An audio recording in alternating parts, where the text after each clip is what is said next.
He faced hundreds of customers every day, but none of them knew who he really was.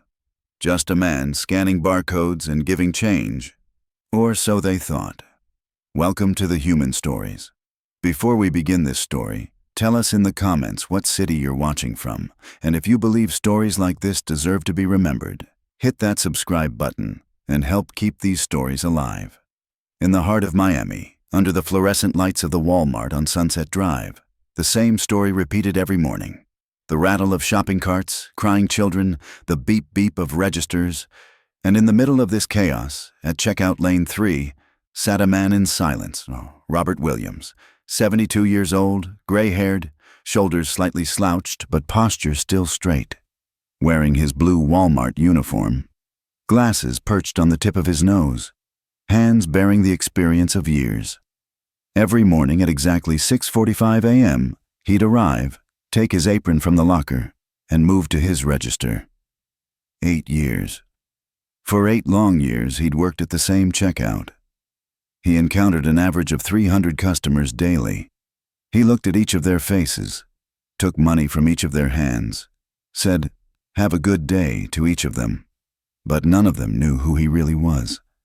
Robert's station had no personal items, no photos, no decorations, no mementos, just a clean surface, a water cup, and a small notebook. Other employees decorated their stations, put up their photos. Robert's station was like a hotel room, temporary, impersonal. Customers called him Pops. Young employees called him Mr. Robert. Even the manager called him Bob, but no one knew his last name. His name tag simply read Robert. Nothing more, nothing less was needed. Robert didn't like to talk, only necessary words. Would you like a plastic bag? Card or cash? Would you like your receipt? Have a good day. That was it. Customers sometimes tried to chat about the weather, about sports, about the neighborhood. Robert would smile politely, nod, but never talked about his own life. During breaks, he sat alone. There was an employee table, always crowded, always noisy. Robert preferred the small table in the corner. He'd eat his sandwich brought from home, drink his water, say nothing. Sometimes young employees would try to join him. "Mr. Robert, come sit with us," they'd say. He'd smile courteously. "Thank you, I'm fine here." After work, he left alone too. Other employees would leave in groups, make plans. Robert would quietly exit, go to his car, drive home. No one said, "Come with us" to him. No one wondered where he went. But there was something about Robert. The way he moved, his posture, that distant look in his eyes. He looked different to those who paid careful attention. The way he moved his hands, how he stood, the position he took during crises, these didn't belong to an ordinary store clerk. One day, a young employee named Marcus noticed how Robert stood at the checkout, back straight, shoulders back, eyes always scanning the surroundings, as if he was protecting the area. Marcus's father had a similar posture. He was also a Vietnam veteran, but Marcus didn't tell anyone. He just wondered. Robert's strangest trait was his reaction to sudden noises. Sometimes a customer would accidentally drop something, or a child would suddenly start crying. Other employees would just turn their heads. But Robert seemed to go into alert mode. His whole body would tense, his eyes would scan the environment, his breathing would quicken. Then he'd collect himself, smile, return to normal. Customers didn't notice this. It happened too quickly. But careful observers would see it, and they'd wonder.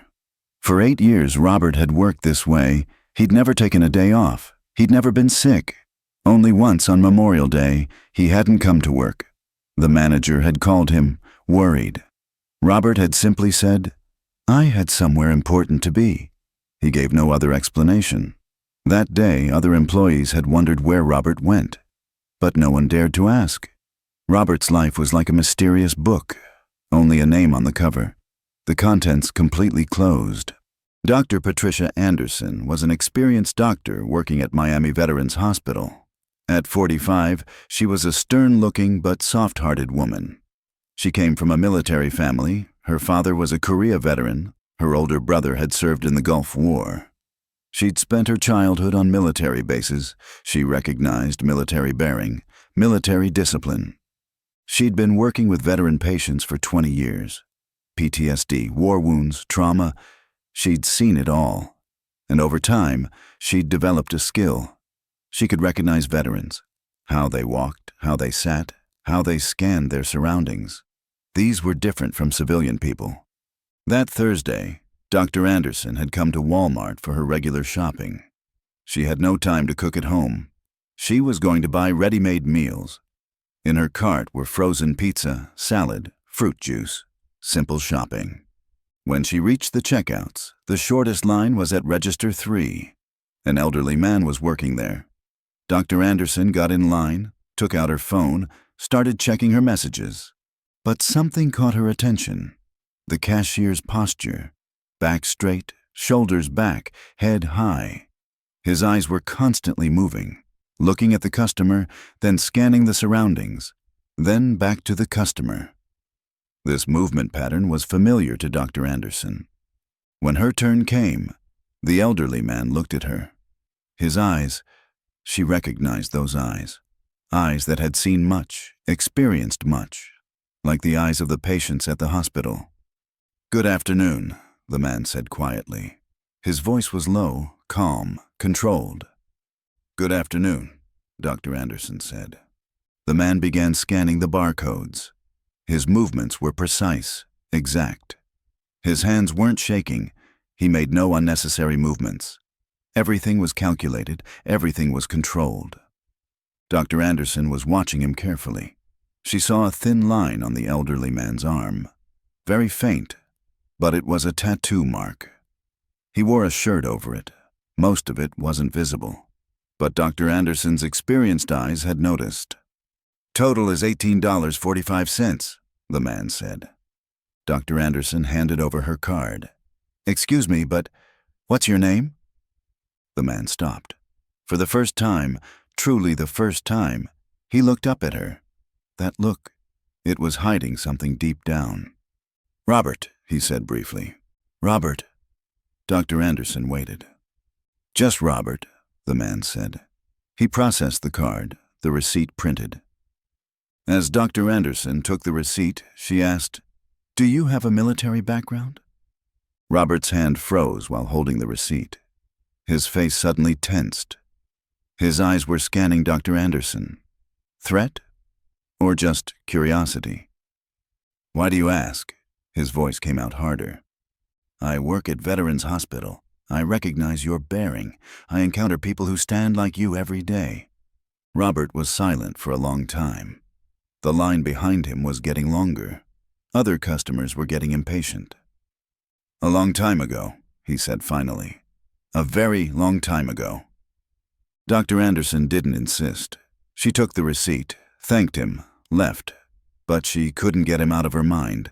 That posture, that look, those controlled movements. This man wasn't an ordinary cashier, but Dr. Anderson didn't know that the moment she asked that question, Robert Williams's secret that he'd hidden for 8 years was beginning to unravel. Because some memories, no matter how deeply buried, wait for someone to ask the right question. And Dr. Anderson had asked exactly the right question. "Now I want to ask you, do you have stories like this in your family or among your acquaintances? People who live quietly, don't share their past with anyone, but hide great stories inside. Share them with us in the comments, because these stories aren't just memories, they're parts of our collective memory." When Dr. Anderson went home that night, she couldn't stop thinking about Robert. That posture, that look, those controlled movements. They all reminded her of something. But what? She opened her laptop, went online. First, she did a general search. She typed Walmart employees military background. Thousands of results came up. Most were irrelevant. Then she typed hidden veterans workplace. More meaningful results came up. An article caught her attention. America's Hidden Heroes, Veterans in Service Jobs. The article was about post-war veterans working in ordinary jobs. The statistics were shocking. Hundreds of veterans were working in ordinary jobs. hiding their identities because of societal prejudices, trauma issues, or simply the desire to live quietly. Dr. Anderson went deeper. She tried to access military archives. Of course, most were closed, but there were some open databases. She typed Robert Williams military service. Too many results came up. There were too many Robert Williams. Then she decided to be more specific. She calculated his age. If he was 72, he must have been born in 1951. She thought about Vietnam age. If he served between 1825, it would have been 1969 to 1976. She typed Robert Williams Vietnam 1,969 to 1,976 inches. The results decreased. Some military records came up. Most were closed. But one had a small piece of information. Robert J. Williams, 1st Cavalry Division, 1,968 to 1,970 inches. There were no other details. But this was a start. Dr. Anderson began researching the 1st Cavalry Division. This unit was one of the most prestigious units in Vietnam. They had fought in the Tet Offensive, at Drang Valley, at Khe Sanh. They had been in the toughest battles. Even more surprising were the casualty rates. 40% of these units hadn't returned from the war. Most of those who returned came back wounded, physically or psychologically. Dr. Anderson remembered a movie, We Were Soldiers. The movie starring Mel Gibson told the story of the Drang Valley battle. It was the story of the 1st Cavalry Division. It was a terrible war. Very young soldiers, very harsh conditions. If Robert Williams really was there, if he really was in those battles, this was a huge story, and he was now working as a cashier at a Miami supermarket. But Dr. Anderson wanted to be sure. The next day at the hospital, she consulted an old colleague, Dr. Richard Coleman. Dick was also a Vietnam veteran himself. He knew the 1st Cavalry Division. "Dick," Dr. Anderson said, "what do you know about the 1st Cavalry Division?" Dr. Coleman's face became serious. "Why are you asking? I met someone. Maybe he was in that unit." 1st Cavalry." Dr. Coleman took a deep breath. "Patty. Those were this country's bravest kids. Most didn't make it home. Those who did were never the same." Drang Valley?" "Hell," Dr. Coleman said. "Hell for 3 days. Most of us had heard about that battle, but those who lived through it never forgot." Dr. Anderson became even more curious. That evening, she began researching again. This time, she approached it more systematically. Military records, veterans' memoirs, interviews, and finally, she found it. A small detail in an old local newspaper, a news story titled "Local Heroes Return from Vietnam" from 1970. It contained a list, the names of returning soldiers. Robert James Williams, 21, 1st Cavalry Division, Sergeant, Purple Heart recipient. Dr. Anderson's heart raced. Purple Heart, the medal given to those wounded in battle. And he was only 21 years old with the rank of sergeant. This was an extraordinary achievement. But the most important detail was the middle name, James. Robert James Williams. Now she knew his full name. The next day, Dr. Anderson went to the store again, but this time not just for shopping. She had a small file with her, the result of her research. Everything she'd found about Robert James Williams. It was 2 p.m. The store was quiet, few customers. Robert was sitting at register 3 as always. Dr. Anderson approached him. "Hello again," she said. Robert looked up. He recognized her. "Doctor, shopping again?" "Actually, I came to talk to you." Robert's face tensed. "Talk?" Dr. Anderson looked around. There were no other customers. "Robert James Williams," she said quietly. Robert froze. His heart raced. For 8 years, no one had said his full name. No one knew. How had she found out? "I don't know you," he said. "1st Cavalry Division, Vietnam, 1968 to 1970. Sergeant, Purple Heart." Robert's hand gripped the edge of the register. His knuckles turned white. How? I researched, Dr. Anderson said. Because you're not an ordinary cashier. You never were. Robert was silent for a long time. His eyes looked into the distance, as if he was going back 50 years. Why? He said finally. Why did you research? Because I recognize people like you. I see them at the hospital every day. People who live quietly, hide their past, but carry great stories inside. Robert smiled, a bitter smile. Stories. Everyone has stories. But your story is different. You were at Drang Valley. Robert's breathing became irregular. That place was a long time ago. But you didn't forget. Is it possible to forget? Robert's voice cracked. I was 21 years old, just 21, and I had 30 men under my responsibility. I was a platoon sergeant. Dr. Anderson listened quietly. Do you know, Robert said, what I wanted to be before the war? A teacher, history teacher. But the war came, I was called. I went, and I saw too much, experienced too much, lost too much. Robert's eyes filled with tears. I lost my men, kids. They were 18, 19, 20 years old, children. Dr. Anderson's heart tightened. How many? Too many, Robert said. Too many. And they were all my responsibility. You were wounded too. Robert lifted his arm. He rolled up his shirt sleeve. There was a faded but still visible scar. Shrapnel, metal fragments scattered from bombs. My arm, my leg, my back, everywhere. Dr. Anderson saw the scar. It must have been very large, very deep. How did it heal? It took months, at the hospital in Japan, then in Germany, then here. Physical wounds healed, but... Robert shook his head. But the others never healed. PTSD? We didn't have that word then. They just called it battle fatigue. But yes, it was very bad. For years, it was very bad. Dr. Anderson wondered. So, how did you recover? Did I recover? Robert smiled bitterly. Doctor, I never recovered. I just learned to live, learned to stay calm, learned to exist quietly. Is that why you work here? I can't sit at home. Loneliness is too hard. But I can't be too close to people either. Too much noise, too much chaos. Here is balanced. People are there but distant. Busy but calm. Dr. Anderson understood. A kind of therapy. Maybe, Robert said. Maybe just survival. After that conversation, Dr. Anderson couldn't stop thinking about Robert. This man's story was too big, too important, and no one knew.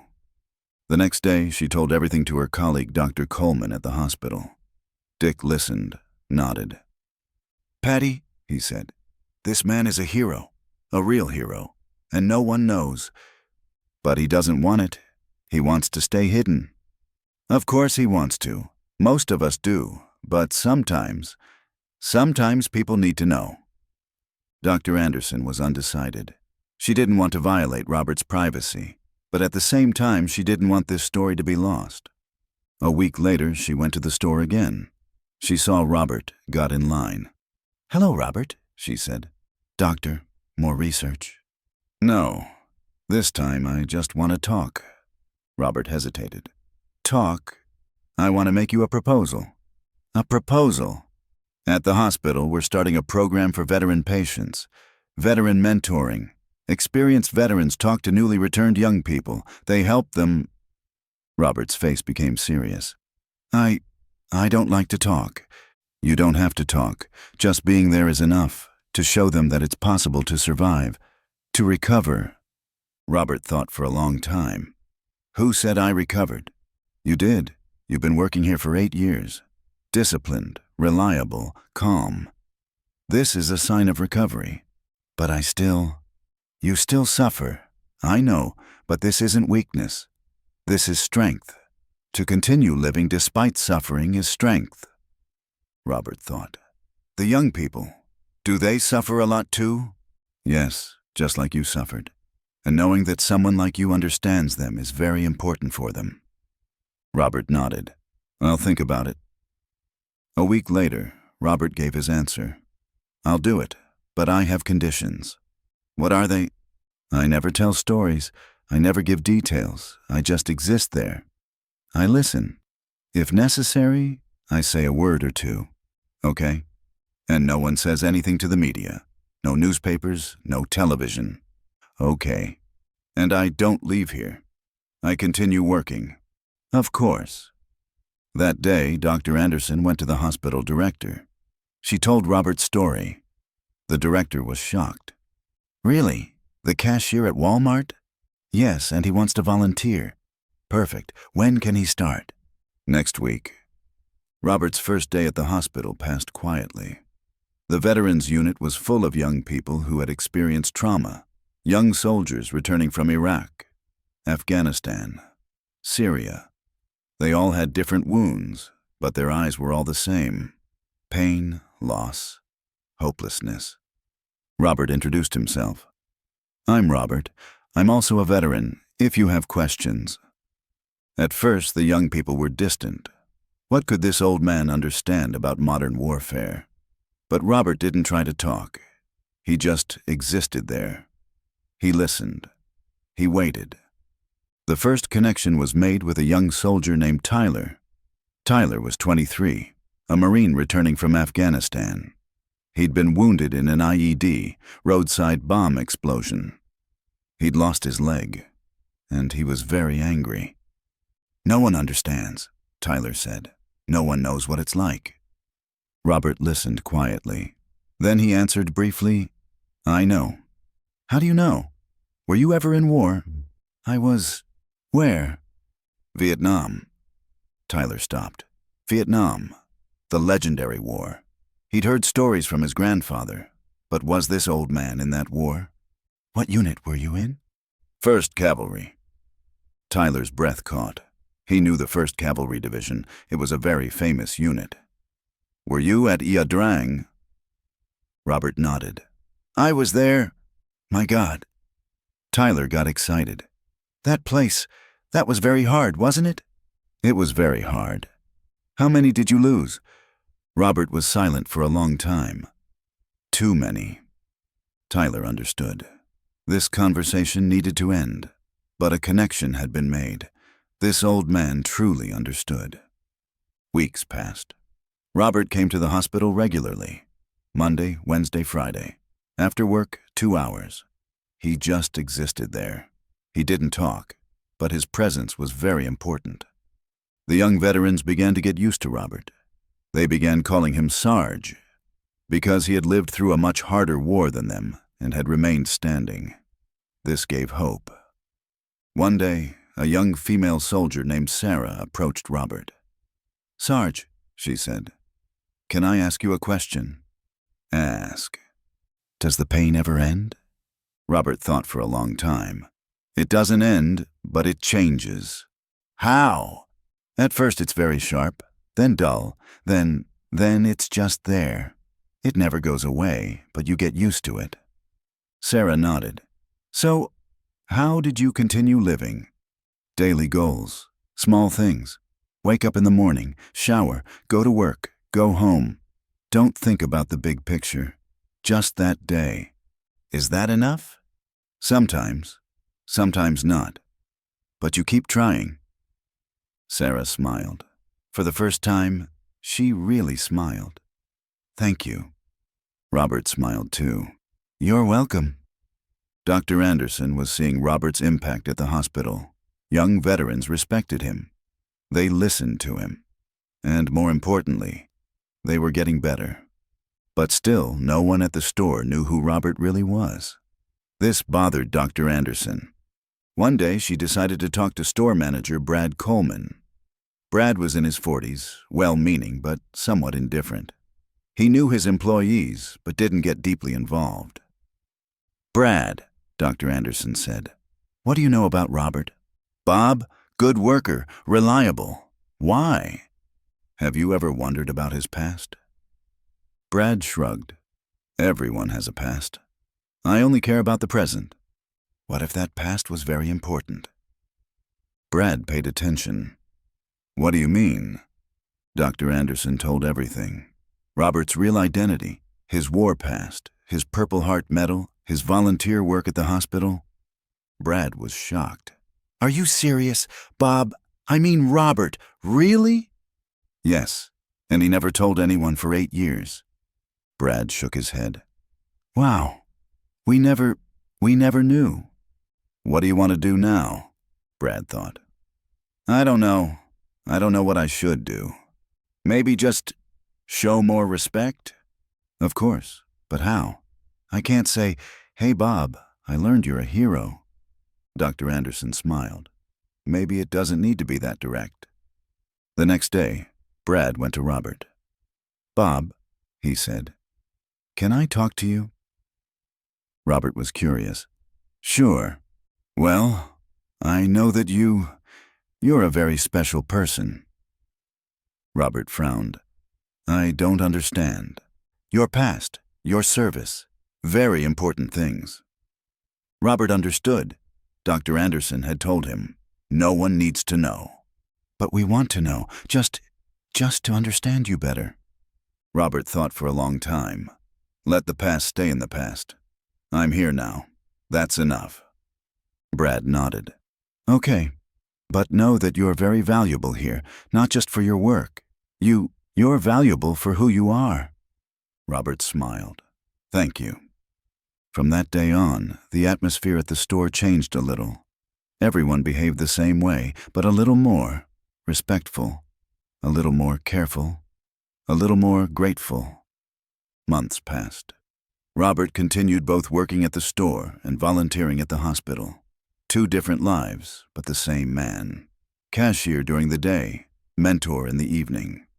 The young veterans at the hospital had become very attached to Robert. They wanted to organize a small celebration for him, but Robert had no special days. Birthday, work anniversary, he didn't celebrate any of them. Then Tyler had an idea. Sarge, he said, what do you do on Memorial Day? Robert stopped. Memorial Day. It was a very special day. The day he remembered his lost friends. I usually go to the cemetery, he said. Which cemetery? Woodlawn, here in Miami. A few friends are there. Tyler got excited. Can we come too? Robert was surprised. Why? Because your friends are our heroes too. We want to know them. Robert thought. For 8 years he'd been going alone. But maybe he didn't need to be alone anymore. Okay, he said. You can come. Memorial Day morning, Robert met Tyler, Sarah, and other young veterans at Woodlawn Cemetery. They had brought flowers. They had brought flags. Robert took them to 3 graves. This is Danny, he said at the first. He was 19. He was a very good shooter. He was a very good kid. At the second, this is Mike. He was 20. He always sang. He had a beautiful voice. At the third, this is Tommy. He was 18, the youngest. He was very funny. He made everyone laugh. The young veterans listened quietly. They bowed respectfully. They left flowers. How did they die? Tyler asked. Robert was silent for a long time. At Drang, same day, same explosion. I was wounded. They didn't come back. I'm sorry, Sarah said. Me too, Robert said. Every day. But that day was different, because he wasn't alone anymore. He had friends. He had people who understood. After that Memorial Day, Robert's life began to change. He was still quiet, still humble, but he wasn't completely alone anymore. The young people at the hospital called him Sarge. The employees at the store called him Mr. Robert. But now he wasn't just a name. He was a story. He was a legacy. One day, a young employee named Marcus approached Robert. Mr. Robert, he said, can I ask you something? Ask. My grandfather is also a veteran, but he never talks. He never talks about the war. How can I get him to talk? Robert thought. Don't try to make him talk. Just let him know you're ready to listen. How? Be patient. Don't rush. He'll talk when he's ready. Marcus nodded. So why are you talking now? Robert smiled. Because I'm ready, and because there are people to listen. Thank you. You're welcome. That evening, as Robert was going home, he thought, when he came to this store 8 years ago, he just wanted to hide, to be invisible, to be forgotten. But now it was different. Because sometimes hiding doesn't mean running away. Sometimes it just means waiting for the right time to be ready. And Robert was finally ready. Robert Williams still works at the Walmart in Miami, still at Register 3, still wearing the same blue uniform. But he's not just a cashier anymore. He's a mentor, a guide, a hope. He volunteers at the hospital 3 days a week. He helps young veterans. He shows them that suffering isn't shameful, that surviving, continuing, is strength. And every Memorial Day, he doesn't go alone anymore. He has young friends with him. There are flowers, there are memories, but most importantly, there's hope. Now I ask you again, do you pay attention to the ordinary people around you? The cashier, the janitor, the security guard, the waiter. Do you talk to them? Do you wonder about their stories? Because there are thousands of people like Robert Williams, living quietly, serving, waiting, just waiting for someone to ask the right question. And you can ask that question, you can make that connection, you can show that respect. Because heroes don't just live in movies. They're here, among us, beside us. You just need to see them. Do you have hidden stories like this in your family, friends, or acquaintances? Why do you think veterans hide their past? How can we change this situation? Share your thoughts in the comments. If this story touched you, don't forget to like and share. Because these stories aren't just for entertainment. They're for remembering, for showing respect. See you in the next story. And remember, if you ever see an elderly cashier at a store, look twice, smile, say thank you, because maybe he's a hero you never knew about. Disclaimer. This video is a fictional narrative created for emotional, inspirational, and entertainment purposes only. The characters, events, and situations portrayed are entirely imaginary or dramatized and should not be interpreted as factual representations of real-life individuals or events. Any resemblance to actual persons, living or dead, or real situations is purely coincidental. This content is not intended to offend, deceive, or cause harm. Viewer discretion is advised.